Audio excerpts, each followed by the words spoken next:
Evening po. Tonight we'll be discussing actually Joshua hanggang Judges. No?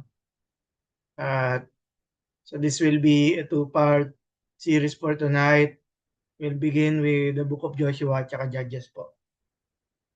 So, review of the major parts, something na miss kong i-discuss no first meeting natin. That the major parts of the Old Testament includes the following, no? The Pentateuch, the historical books, the poetical books at saka yung prophetic books. Bagamat in the Hebrew Old Testament, they called it Tanakh. No? Tanakh stands for the T and K. No? The Torah, Nebiim, at saka Ketubim. No? So, mga terms nila na, ano, na to represent the law, the prophets, and then the writings. So yung historical section, as we're done with the Pentateuch,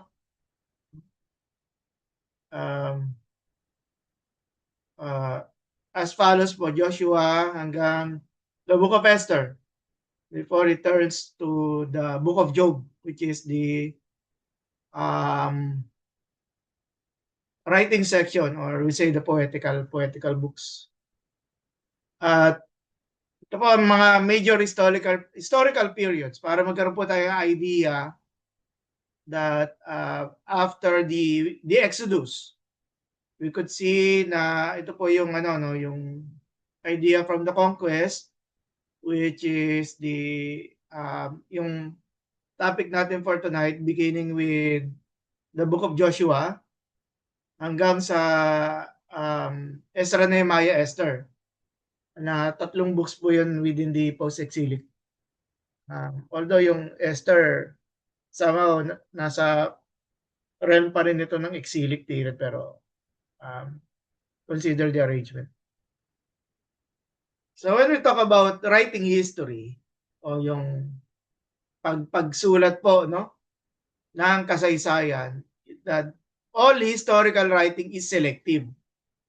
Meaning na may choices po yung author to include no which stories he or she thinks are useful no dun sa narrative. And there are cases na kung saan the activity of we call it a important person within the Old Testament story ay either using yung communication broadcasting terms natin ngayon, censorship, no? Pero sa case of the Old Testament, merong mga issues na kung saan hindi sinesensor, no, or hindi pinagtatakpan ng author ang gawain ng isang personality. The first thing that comes to mind si David, no, sa 2 Samuel, no, na we will see that no sa mga susunod na sessions. There is a great difference between the strongly biased annals of the Assyrian kings and the histories of Herodotus and Josephus, even if the historical worth of many statements in Herodotus and Josephus may be questioned. The historian has a purpose in the selection of materials. So the books Joshua, Judges, and 1st, 2nd Samuel contain historical data chosen from the prophetic viewpoint. Ito ay mga ilang pagdi-describe po, no? Sa Joshua records Israel's conquest and settlement of the promised land. The book of Judges reveals the cycle of Israel's disobedience, oppression, repentance, and deliverance, highlighting the need for righteous leadership. At kay Ruth naman demonstrates God's providence and covenant loyalty through a foreign woman who becomes part of the lineage of King David, no?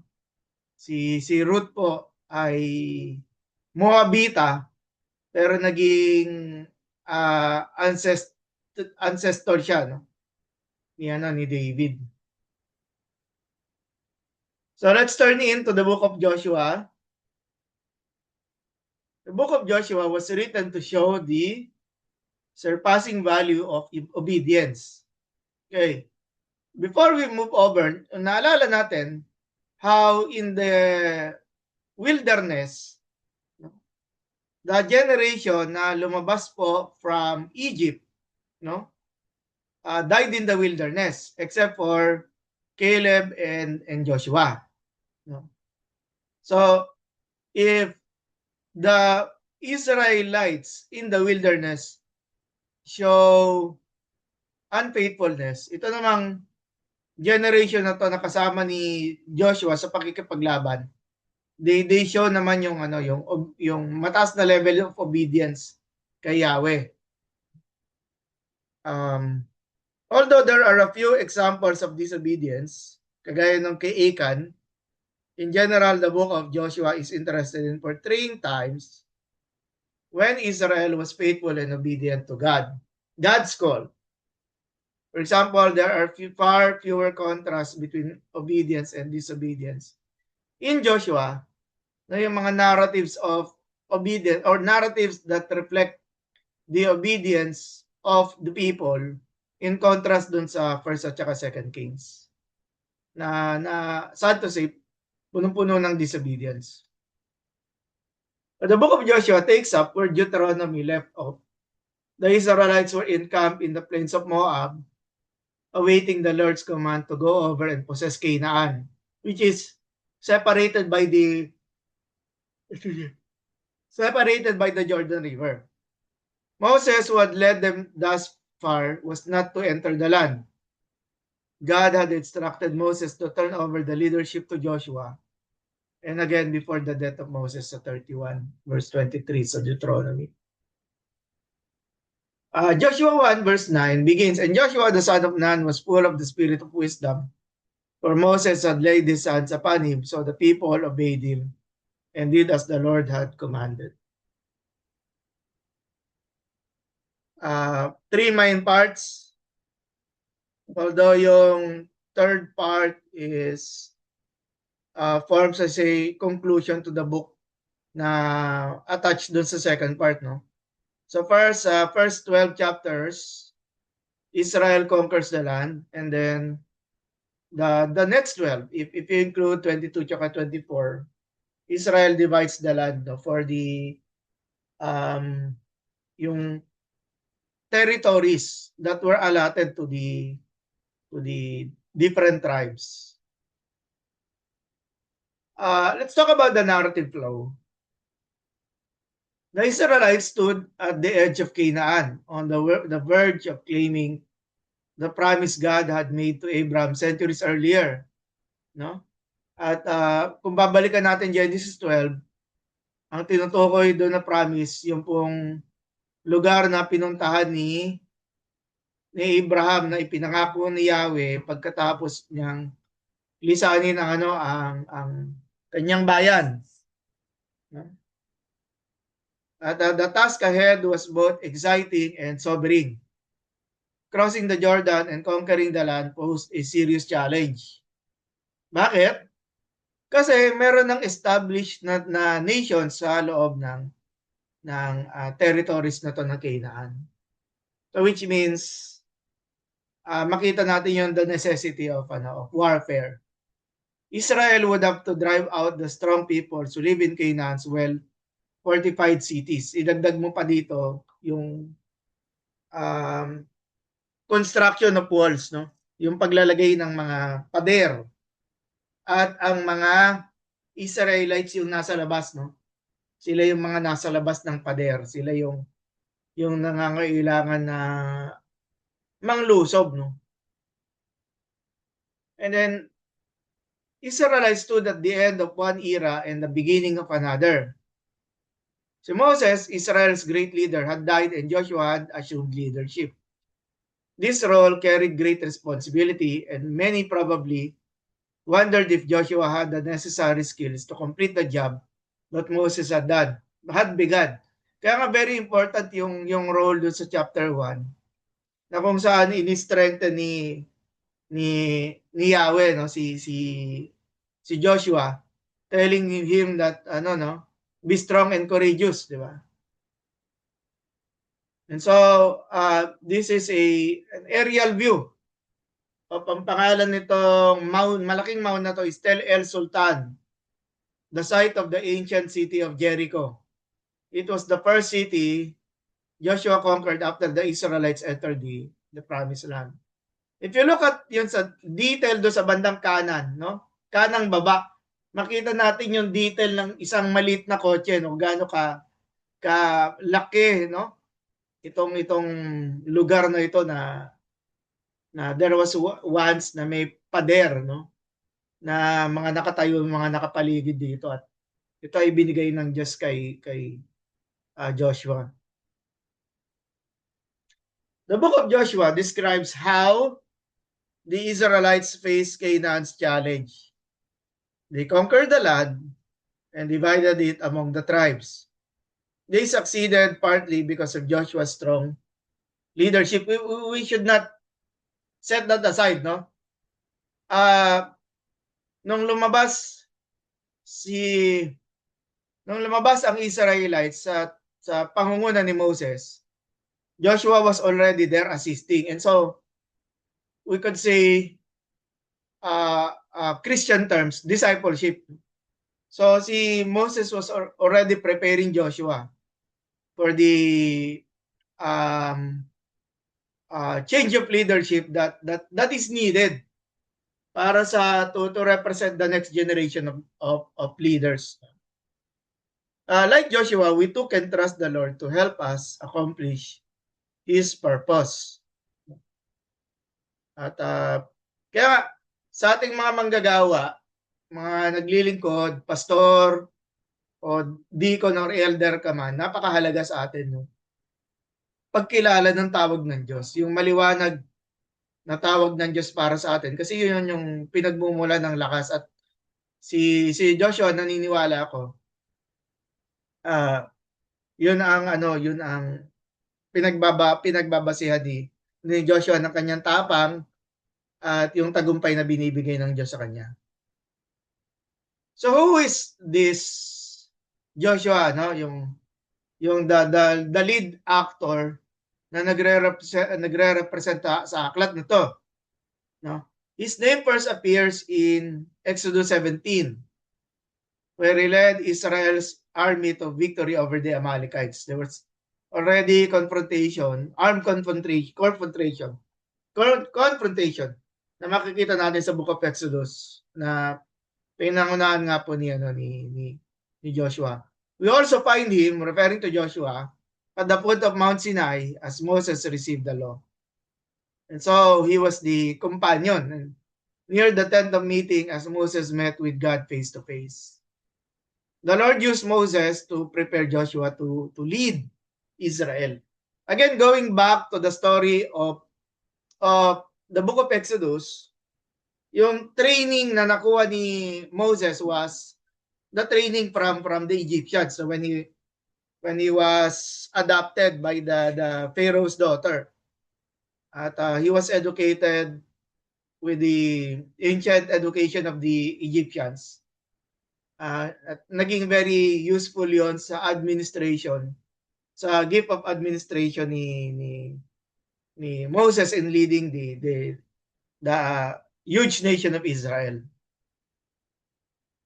Later, Joshua was one of the 12 men whom Moses sent into Canaan to spy out on the land. Numbers 13:8.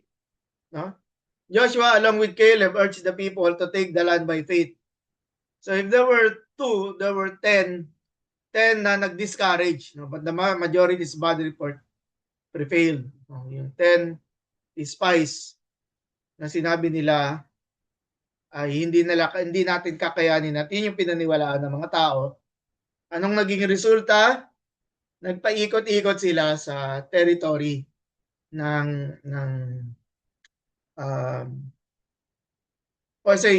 doon sa wilderness, no? Hindi nila nasakop ang bansa na kung saan ay hindi naman kalayuan. If you look at the map, kahit yung present day na yung modern map, makita natin yung Egypt at saka yung yung bansang Israel ay ano lang, no?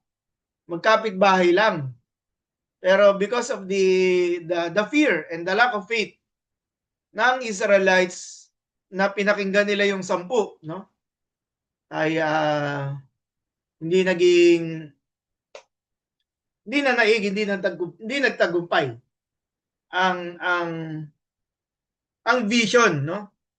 Na ipinakita kay Joshua at kay Caleb. At naging resulta po nito, silang dalawa ang nakarating sa promised land. Itong dalawang personages na ito.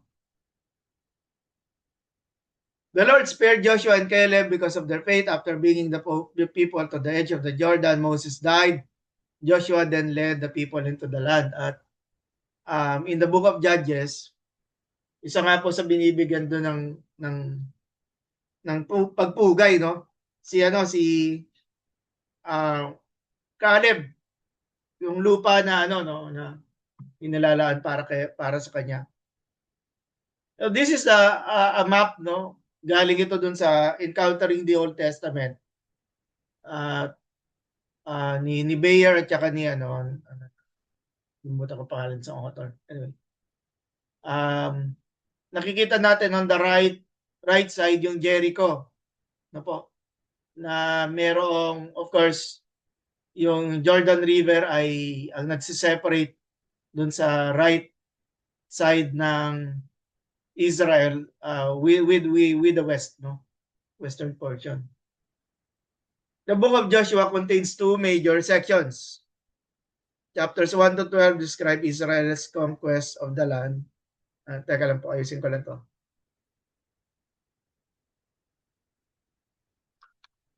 Yan. Chapters 30 to 24 describe Israel's division and settlement of the... Tingnan nyo po yung kung paano merong literary beauty, no? Sa Book of Exodus, yung first 19 chapters was about yung escape nila from Egypt. Chapter 20 represents the 10 Commandments. So nasa gitna, no? Yung 10 Commandments at the heart of the book of 40 chapters. Kaya nga ang ganda. Now, when we look at the book of Joshua, yung first 12 sections naman refers to the conquest at saka yung following 12, 13 until the end of the book ay nagpapakita naman ng division kung paano ipinapamahagi, no? Yung mga lupain dito sa mga tribo na to. So now he commanded Israel to destroy the land's inhabitants and take possession of it for themselves. The conquest of Canaan thus serves 2 purposes: to bring God's judgment against the peoples of the land. At ang judgment na ito ay pag-uusga ng Diyos at ang nagiging kasangkapan ng pag-uusga nito ay ang bayan ng Israel. No? Yung bayan ng Israel ang nagiging means or instrument, no, to judge the people of the land. Pag-uusapan natin yan mamaya, no. At ito nga po, we'll talk about the issue of holy war. Kasi hindi naman ang Israelites, hindi naman sila tatawid ng Ilog Jordan tapos kakatok lang sa pinto, no. Tapos sasabihin, amin na itong bahay na to, no. Hindi ganoon. So the people responsible for carrying on the ancient traditions of the conquest emphasized that the victories came from God and that Joshua and the tribes followed God's directions.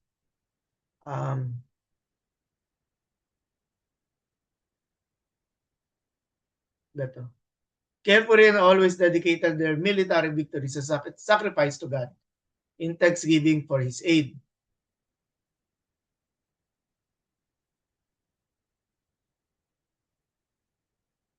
Wait lang Sige. This is the terrible custom of the ban, called in Hebrew a cherem, in which the Israelites were to slay everyone in the defeated towns. It was practice showing that Israel put all its trust in God alone during the war and sought nothing for itself. So lumalabas, yung pinapatay nilang tao in the name of Yahweh, yung mga pinapatay represent as sacrifices. No? Pagpasensyahan nyo na kung medyo you might feel uncomfortable dun sa usapan na to. Pero ganito, ito ka-importante noong time ni Joshua. At sa perception ng mga Israelites, this was part of their obedience, no, to Yahweh. Modern people are shocked by such brutality, but it is necessary to remember that the ancient world did not share our outlook. Their ethical principles often placed national survival above any personal goods and identified success in war or politics with the will of their god or gods. So the book of Joshua is not the only ancient example in which the victors dedicated the defeated enemy as a total sacrifice to the god in payment of victory. Magbigay tayo ng example. A black stone that can be dated to the middle of the 9th century BC, found in 1888, carried an inscription of King Mesha of Moab that told how Mesha had fought against certain towns of Israel. At si Mesha ay nagtagumpay, no? And defeated them and made them all a herem in honor of the Moabite god Chemosh, no? Yung mga na-capture. Nakakalungkot lang kasi nag-surrender na, no? Pero ganun pa rin yung naging ending, no? At tandaan natin this yung Israel during the conquest led by Joshua at itong Moabites na to, no? Na sumakop doon sa ilang mga bahagi ng Israel ay kabilang ng ibang perception, no? They do not share our values. The suggestion that God could command anyone to kill another or that he should command the complete extermination of every living being in a city is so offensive that some have proposed that the God of the Old Testament is not the same as the Father of Jesus Christ. So, again, yung values ng modern theologians ang nagiging basis of separating, no? Or describing the difference, no, between Jesus Christ at saka yung Father ng Old Testament. A partial answer to this problem is the fact that the kind of religious devotion was part of the religious culture of the day. So it was common practice for many ancient Near Eastern peoples to devote both persons and possessions and captives to their gods. That such action was customary does not, of course, make it right sa atin, lalo na. But it does help explain why the Israelites did not think it wrong. Kasi sa perception nila, itong mga naninirahan sa Canaan, not only were they idolatrous, meaning they were worshiping mga Diyos-Diyosan na gawa lang ng kamay, no? Or even mga puno o kaya bundok. Or yung araw at mga bituin. At ang Israelites ang ginagamit ng Diyos in order to enact His judgment. God's revelation is progressive. So, yung understanding ng justice sa atin bilang mga Kristiyano ay hindi magkapareho at patuloy itong nag-grow sa patuloy nag-grow habang lalo nang lumilinaw ang understanding natin tungkol sa Diyos, no? He takes His people where they are. Kaya yung paraan ng pag-iisip natin, no, ang Diyos ay we should say, yung sinusundan nating values ay ayon din doon sa progression ng pagpapahayag ng Diyos sa Biblia. But this is not only the answer. The biblical position regarding the Canaanites is not simple. Exterminate them. There is a reason behind the command, which is best understood against the background of Canaanite culture and religion. In Yahweh's eyes, the Canaanites were exceedingly great sinners who not only committed abominations, but also sought to entice Israel to join them in these religious acts. So, gawin natin plain and simple. Kung hindi i-exterminate ng Israelites ang mga pagans na ito na naninirahan sa Canaan, no?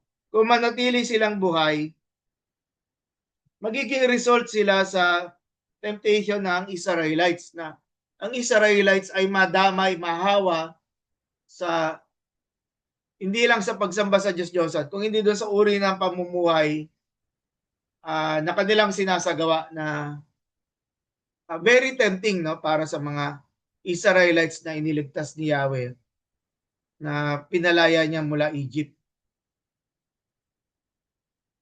Discovery, no, additional support sa understanding natin ng Holy War. The discovery of Ugaritic documents at Ras Shamra in Syria has opened up detailed information about Canaanite religious practices. So ano muna yung Ugarit? Yung Ugaritic, it is a distinct language, no? Pero itong Ugaritic na ito, Ugaritic language ay malapit sa Ancient Hebrew. Malapit siya sa Ancient Hebrew. Religious prostitution, child sacrifice, and other features of this religion led si Albright, no, isang Old Testament theologian, in one lecture to describe it as perhaps the most depraved religion known to man, no?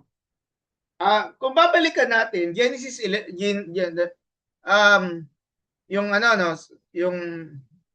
the flood, no, during the time of Noah, ang description din doon yung tindi ng kasamaan ng tao at kinailangan ng acts of God, no, yung malaking baha para sila ay parusahan. Dito naman ang Israelites naman ang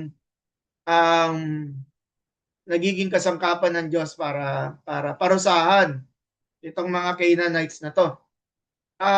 Going pala during the time of ni Abraham, maalala natin, no? Yung Sodom and Gomorrah were also cities that were judged as evil na yung pamumuhay nila. The Israelites were reminded that many times that Yahweh is a holy God. He cannot, no, tolerate abominable practices, especially in the name of serving another God. So the Canaanites must be punished for many practical purposes, practical and religious purposes. So, maraming magagandang storya, no, sa Book of Joshua, pero let's look at yung significance ng aklat na to sa New Testament. The Book of Joshua holds deep theological and typological significance for the New Testament. And paano yon? Although it narrates Israel's conquest and settlement in the Promised Land, yung mga tema niya, its themes anticipate and illuminate central New Testament truths about salvation, faith, leadership, and the fulfillment of God's promises. Una, going back to the issue of typology, Joshua is a type of Christ. More than that, yung pangalan nila ay practically the same. Kasi yung Hebrew na Yeshua, no? Yung Yeshua ay yung Greek word na Jesus. Okay? Yung Greek na word na Jesus. So, simplify natin, kasi si Joshua ay namumuhay sa time ng mga Greeks, and then yung pangalan niya ay Jesus. This is not merely linguistic but theological. Kasi ang meaning ng Joshua, Yahweh salve, no? Yahweh saves, di ba? Yahweh saves.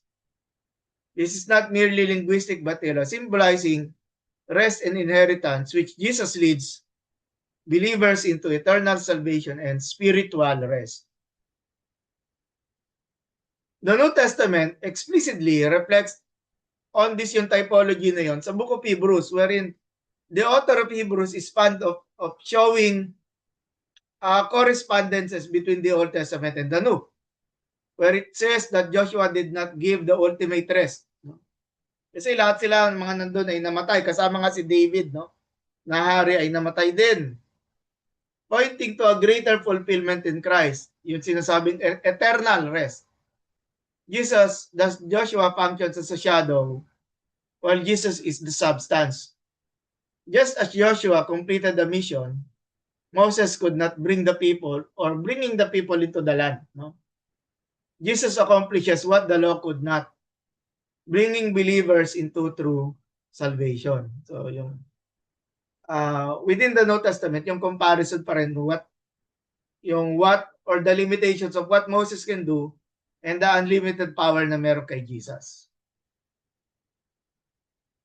Second thing, yung importance ng God's rest. Important po ito kasi sa 6 days of creation, ang sabi sa ikapitong araw ay nagpahinga. Nagpahinga si Yahweh. Nagpahinga ang Panginoon. No? Sa case na to, ang natamasa ng Israelites ang rest na to habang sila ay nabubuhay sa bayan ng Canaan, sa bayan ng Israel. This theme becomes foundational in the New Testament's theology of rest. The writer of Hebrews develops this idea, teaching that the physical rest in Canaan foreshadows a greater spiritual rest available through faith in Jesus Christ.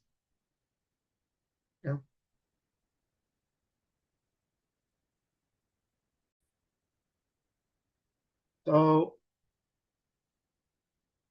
another important aspect po na makikita natin we can call the continuity between or the parallels na makikita natin sa Book of Joshua with the New Testament ay ang importance ng faith through obedience, no? Both in the Old at saka New Testament, pareho po magkasama, no? There is no separation between faith at saka yung obedience. The conquest of Jericho is a powerful example. Israel's victory came not through military strength but through trusting and obeying God's unusual command. These principles carries directly to the New Testament, where faith and obedience remains inseparable. In passages like James 2:17, faith without works is declared dead. The story of Rahab, Joshua 2, who acted in faith by protecting the spies, is specifically cited in Hebrews 11:31 and James chapter 2 verse 25 as an example of saving faith. Thus, Joshua provides concrete Old Testament illustrations that the New Testament uses to teach that genuine faith produces obedient action. And then God's holiness and judgment, an important theme na practically described in the entire Bible, no? Holiness of God. The conquest narratives in Joshua also reveal God's holiness and his judgment against sin, particularly in the destruction of Canaanite cities. While difficult, these passages underscore that God is just, yung katwiran ng Diyos, makatwiran, and that sin has serious consequences. This theme is not abandoned in the New Testament but is intensified there. The judgment scene in Joshua foreshadows the final judgment described in passages such as Revelation 19 hanggang chapter 20. The story of Achan, for example, whose hidden sin brought judgment upon Israel, illustrates the seriousness of sin within the covenant community, a principle echoed in Acts 5 with Ananias at Sapphira when itong couple na to lied to the Holy Spirit na we know the story. Thus, God Joshua helps readers understand that the God of the New Testament is the same holy and just God. His grace in Christ does not negate his justice but fulfills it, as seen in the cross where judgment and mercy meet. And then there's the inheritance and kingdom of God. A central theme in Joshua is the distribution of the land as Israel's inheritance. Each tribe receives its portion, fulfilling God's covenant promise to Abraham. This concept of inheritance becomes a major theological theme in the New Testament.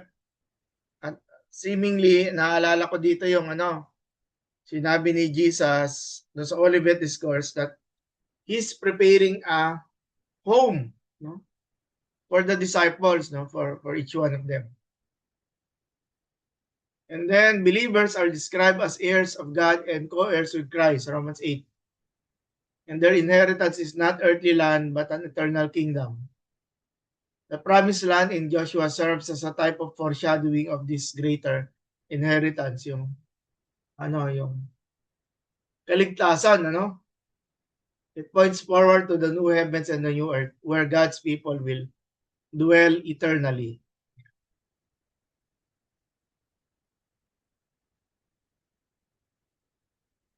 So, ayun po ang ating first segment sa pag-aaral po ng Book of Joshua. So, kung meron po kayong question, pwede nyo pong banggitin ngayon bago po tayo mag-move sa second part.